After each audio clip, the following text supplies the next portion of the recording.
नमस्कार साथियों।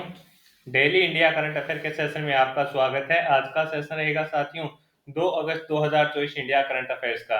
इस सेशन के अंदर साथियों जितने महत्वपूर्ण प्रश्न बन रहे हैं वो मैं आपके साथ शेयर करूंगा। साथ ही प्रश्नों से जुड़े हुए जो महत्वपूर्ण तथ्य आपसे पूछे जा सकते हैं उस पर भी जानकारी साझा करूंगा। आपकी सुविधा के लिए साथियों इन्फ्यूजन नोट्स के टेलीग्राम, व्हाट्सएप, इसके अलावा इन्फ्यूजन नोट्स के ऐप पर आपको इस सेशन की है जो पीडीएफ है मिल जाएगी। सेशन आपको पसंद आए तो इसे लाइक व शेयर जरूर कीजिएगा। कम समय में क्वालिटी कंटेंट के लिए जुड़े रहिए इन्फ्यूजन नोट से। शुरुआत करेंगे सेशन की। पहला क्वेश्चन आपसे पूछा है, जीईएफ ग्लोबल वाटर टैंक पुरस्कार है जो किसने जीता? तो आंसर हो जाएगा केंद्रीय जल आयोग ने। केंद्रीय जल आयोग को नई दिल्ली में Global Energy and Environment Foundation GEEF द्वारा आयोजित प्रतिष्ठित ग्लोबल वाटर टैंक समिट 2024 में water department of the year श्रेणी के तहत साथियों जीईएफ ग्लोबल वाटर टैंक पुरस्कार से है जो सम्मानित किया गया है। तो ये इंपॉर्टेंट है कि जीईएफ ग्लोबल वाटर टैंक पुरस्कार किसने जीता है? केंद्रीय जल आयोग को। साथियों ये कहां पर? नई दिल्ली में है जो साथियों ये पुरस्कार है जो दिया गया है। तो ये अपने आप में इंपॉर्टेंट क्वेश्चन है रहेगा। यानी global Energy and Environment foundation के द्वारा साथियों ये पुरस्कार है जो दिया गया है। तो ये अपने आप में इंपॉर्टेंट है रहने वाला है और आपसे पूछा जा सकता है, इंपॉर्टेंट क्वेश्चन है रहेगा। अगला क्वेश्चन आपसे पूछा है कि किस टाइगर रिजर्व में बिजली उत्पादन के लिए पवन टरबाइन स्थापित किए गए हैं? तो आंसर हो जाएगा साथियों पेरियार टाइगर रिजर्व। इसके अंदर देखिए पेरियार टाइगर रिजर्व ने अपने जंगलों में वास्तविक समय निगरानी कैमरों और वाईफाई कनेक्टिविटी के लिए बिजली उत्पादन करने हेतु एक पवन टरबाइन है जो स्थापित किया है। इंपॉर्टेंट साथियों, मोस्ट इंपॉर्टेंट क्वेश्चन आज के दिन का मान के चलिएगा। किस टाइगर रिजर्व में बिजली उत्पादन के लिए है जो पवन टरबाइन स्थापित किए गए हैं? तो पेरियार टाइगर रिजर्व। यानी साथियों वास्तविक समय में निगरानी कैमरे और वाईफाई कनेक्टिविटी के लिए है जो बिजली उत्पादन करने हेतु एक पवन टरबाइन है जो स्थापित किया गया है। इंपॉर्टेंट आप इसे कर लीजिएगा, आपसे पूछा जा सकता है। अगला क्वेश्चन आपने पूछा है कि किसने राष्ट्रीय शिक्षुता और प्रशिक्षण योजना 2.0 पोर्टल लॉन्च किया है? तो आंसर हो जाएगा किसके द्वारा? केंद्रीय शिक्षा मंत्री धर्मेंद्र प्रधान के द्वारा। साथियों शिक्षा से संबंधित अगर कोई नई पहल होती है और राष्ट्रपति, प्रधानमंत्री, इसरो और डीआरडीओ से संबंधित अगर कोई भी करंट अफेयर्स का क्वेश्चन बनता है तो वो अपने आप में इंपॉर्टेंट रहता है। आपसे पूछा है कि किसने राष्ट्रीय शिक्षुता और प्रशिक्षण योजना 2.0 पोर्टल लॉन्च किया? तो आंसर हो जाएगा इसके द्वारा धर्मेंद्र प्रधान के द्वारा है जो साथियों ये लॉन्च किया गया है। इंपॉर्टेंट अपने आप में रहेगा। केंद्रीय शिक्षा मंत्री धर्मेंद्र प्रधान ने नई दिल्ली में राष्ट्रीय पर शिक्षुता प्रशिक्षण योजना नेट्स 2.0 पोर्टल लॉन्च किया और प्रत्यक्ष लाभ हस्ताक्षर के माध्यम से प्रशिक्षण की राशि के रूप में 100 करोड़ रुपए हैं जो जारी किए हैं। इस योजना को उद्देश्य पर शिक्षुता का लोकतांत्रिकरण करना और युवा आकांक्षाओं को पूरा करना और उन्हें भविष्य के लिए तैयार करना है। यानी किसने राष्ट्रीय साथियों किसने राष्ट्रीय प्रशिक्षुता, यहाँ पे क्या कर लेना, प्रशिक्षुता और प्रशिक्षण योजना 2.0 पोर्टल लॉन्च किया है? तो धर्मेंद्र प्रधान जी के द्वारा किया गया। इस योजना को उद्देश्य लोकतांत्रिकरण करना और युवा आकांक्षाओं को पूरा करना और उन्हें भविष्य के लिए है जो तैयार करना है। तो ये अपने आप में इंपॉर्टेंट साथियों क्वेश्चन है रहने वाला और आपसे पूछा जाएगा। अगला क्वेश्चन आपसे पूछा है चिकित्सा सेवा सेना की पहली महानिदेशक किसे बनाया गया है? तो आंसर हो जाएगा जनरल साधना सक्सेना। लेफ्टिनेंट जनरल साधना सक्सेना नायब चिकित्सा सेवा के महानिदेशक का पदभार 1 अगस्त से संभालेंगी। यानी इन्होंने संभाल लिया। इस प्रतिष्ठित पद पर नियुक्त होने वाली वह पहली महिला होंगी। इससे पहले उन्होंने एयर मार्शल के पद पर पदोन्नति के बाद अस्पताल सेवा के महानिदेशक का पद संभालने वाली भी पहली महिला भी थी। तो इम्पोर्टेंट है कि चिकित्सा सेवा सेना की पहली महानिदेशक है जो इसे बनाया गया है तो जनरल साधना सक्सेना। लेफ्टिनेंट जनरल साधना सक्सेना नायब चिकित्सा सेवा सेना के महानिदेशक का पदभार 1 अगस्त से संभालेंगी। इस प्रतिष्ठित पद पर वह नियुक्त होने वाली पहली महिला होगी। उन्होंने एयर मार्शल के पद पर पदोन्नति के बाद साथियों अस्पताल सेवा सशस्त्र बल के महानिदेशक पद संभालने वाली भी पहली महिला भी थी। तो इम्पोर्टेंट क्वेश्चन अपने आप में ये रहेगा और आपसे पूछा जा सकता है। अगला क्वेश्चन आपसे पूछा है कि हाल ही में किस विधानसभा में धर्मांतरण विरोधी संशोधित विधेयक पारित किया गया? तो आंसर हो जाएगा साथियों उत्तर प्रदेश सरकार के द्वारा है जो ये किया गया। यूपी विधानसभा ने धर्मांतरण विरोधी कानून को और अधिक सशक्त बनाने के लिए एक विधेयक पारित किया है। प्रस्तावित संशोधन में कहा गया है कि यदि कोई व्यक्ति किसी महिला, नाबालिग या किसी अन्य व्यक्ति को धर्म परिवर्तन करने के इरादे से धमकाता है, हमला करता है, शादी करता है या शादी का वादा करता है और साजिश रचता है या तस्करी करता है, तो यह अपराध सबसे गंभीर अपराधों में से एक है माना जाएगा। यानी और अगर कोई भी व्यक्ति इस अपराध में दोषी पाया जाता है तो उसे 20 साल या आजीवन कारावास की सजा का प्रावधान इसके अंदर किया गया है। तो ये अपने आप में इम्पोर्टेंट है कि हाल ही में किस विधानसभा में धर्मांतरण विरोधी जो संशोधित विधेयक पारित किया गया है, उत्तर प्रदेश सरकार के द्वारा किया गया है। वर्तमान के अंदर मुख्यमंत्री योगी आदित्यनाथ जी हैं, तो उनके द्वारा साथियों ये एक कठोर निर्णय है जो लिया गया है। तो ये क्वेश्चन अपने आप में इम्पोर्टेंट है रहने वाला है। अगला क्वेश्चन आपसे पूछा गया है कि न्यूजीलैंड में राष्ट्रमंडल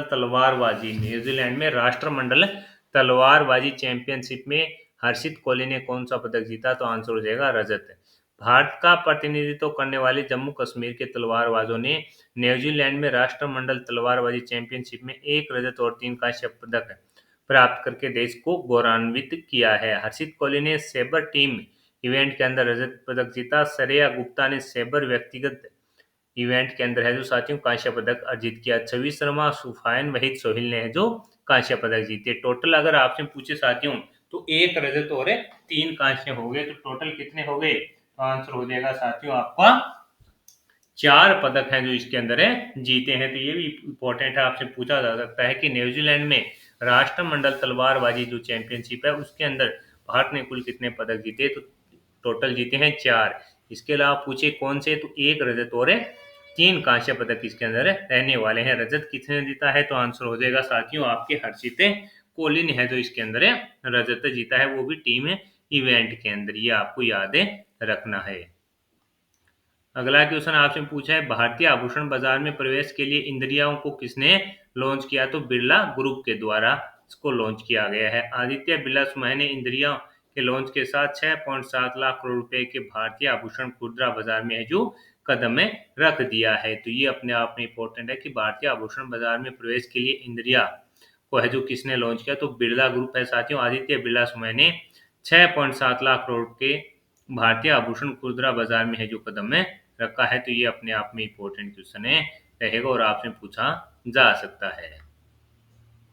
अगला क्वेश्चन आपसे पूछा है कि हाल ही में कृषि अर्थशास्त्रियों का 32वां अंतर्राष्ट्रीय सम्मेलन है जो कहाँ शुरू हुआ है? तो आंसर हो जाएगा साथियों नई दिल्ली के अंदर। भारत 2 से 7 अगस्त तक साथियों पूषा इंस्टीट्यूट नई दिल्ली में कृषि अर्थशास्त्रियों के 32वें राष्ट्रीय सम्मेलन की है जो मेजबानी करने जा रहा है। तो ये अपने आप में इंपॉर्टेंट है कि हाल ही में कृषि अर्थशास्त्रियों का जो 32वां अंतर्राष्ट्रीय सम्मेलन कहाँ शुरू हुआ है? तो आंसर हो जाएगा साथियों भारत के अंदर कब से? 2 से 7 अगस्त तक के चलेगा। पूषा इंस्टीट्यूट नई दिल्ली में है जो साथियों इसका आयोजन किया जाएगा। तो ये क्वेश्चन इंपॉर्टेंट है रहेगा। किसने आइडियाज फॉर लाइफ पोर्टल शुरू किया है? तो भूपेंद्र यादव। केंद्रीय पर्यावरण वन और जलवायु परिवर्तन मंत्री भूपेंद्र यादव ने पर्यावरण वन और जलवायु परिवर्तन राज्य मंत्री श्री कीर्तिवर्धन सिंह की उपस्थिति में उत्पादों और सेवाओं से संबंधित विचारों को आमंत्रित करने के लिए आइडियाज फॉर लाइफ शुरू किया है जो पर्यावरण अनुकूल जीवन शैली से संबंधित व्यवहार परिवर्तन को प्रेरित करता है। तो इंपॉर्टेंट रहेगा किसने आइडियाज फॉर लाइव पोर्टल शुरू किया? तो आंसर हो जाएगा भूपेंद्र यादव जी के द्वारा है जो साथियों इसको शुरू किया गया। इसका उद्देश्य क्या है कि पर्यावरण अनुकूल जीवन शैली से संबंधित व्यवहार परिवर्तनों को प्रेरित करना इसका प्रमुख उद्देश्य रहने वाला है और आपसे पूछा जा सकता है, इंपॉर्टेंट आपसे कर लीजिएगा। अगला क्वेश्चन आपसे पूछा है कि हाल ही में आईपीईएफ की आपूर्ति श्रृंखला परिषद का उपाध्यक्ष किसे नियुक्त किया गया? तो आंसर हो जाएगा भारत को नियुक्त किया गया है। भारत को इसके अंदर साथियों उपाध्यक्ष व यूएसए को अध्यक्ष नियुक्त किया गया है 2 साल के लिए। यानी इनका जो कार्यकाल रहेगा वो कितने का रहेगा?